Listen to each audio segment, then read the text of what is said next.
A heavily blacked out report, held since August and just released by the Bush administration, reveals the FAA received 52 intelligence warnings mentioning al-Qaeda and/or Osama bin Laden in the months leading up to September 11th. 5 of the alerts focused on terrorist training for hijackings, and 2 concerned suicide missions. And clearly, something yesterday took place in New York that was not foreseen, that we had no specific information about. Like most Americans, Thompson initially didn't question the Bush administration's first statements about the attacks. The administration consistently maintained that there were no warnings or specific threats.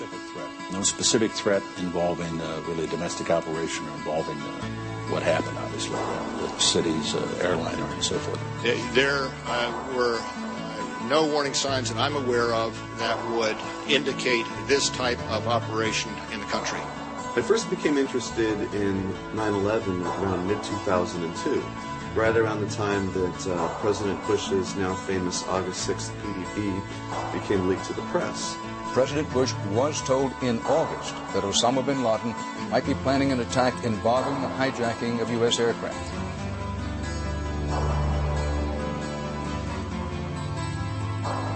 Dan, it was a revelation that the White House had no intention of making public, and officials spent the entire day in full damage control. I don't think anybody could have predicted that they would try to use an airplane as a missile, a hijacked airplane as a missile. Nobody in our government, at least, and I don't think the prior government could envision flying airplanes into buildings on such a massive scale. But Thompson noted most journalists failed to mention the second aspect of the plot. Only CNN International dug deeper into the story. In confidential documents from the Philippines obtained by CNN, the plan was clear.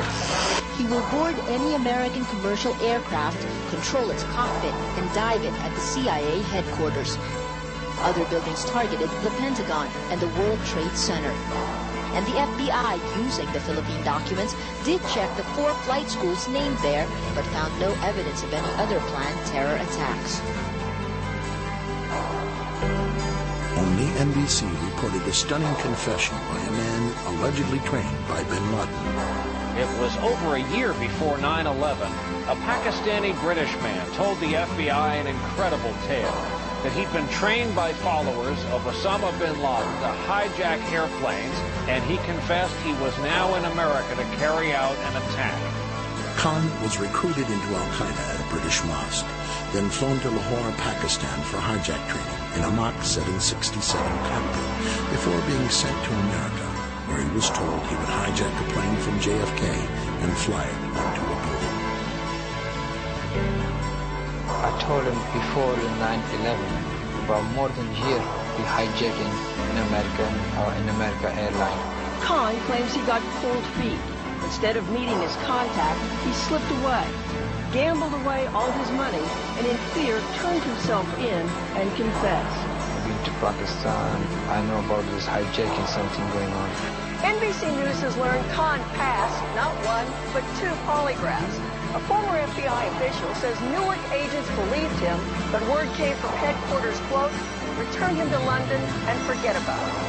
Access to this exclusive footage from NBC is now restricted.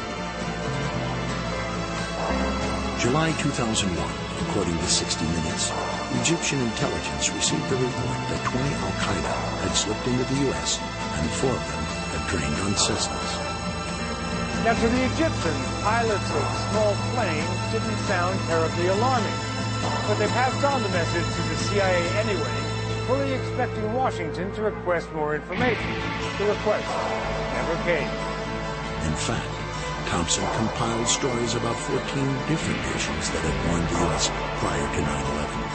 You could have one story that comes out on the front page, and another story that comes out on page V12. And what I found is that many times the story that comes out on V12 is more important than the story that comes out on the front page. March. Italian intelligence gave information to the U.S. based on their wiretap of an al-Qaeda cell in Milan.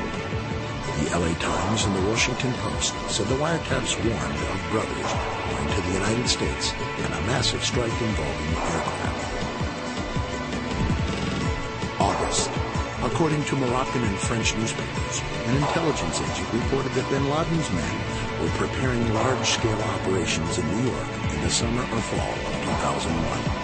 The agent was then called to the U.S. to report this information directly.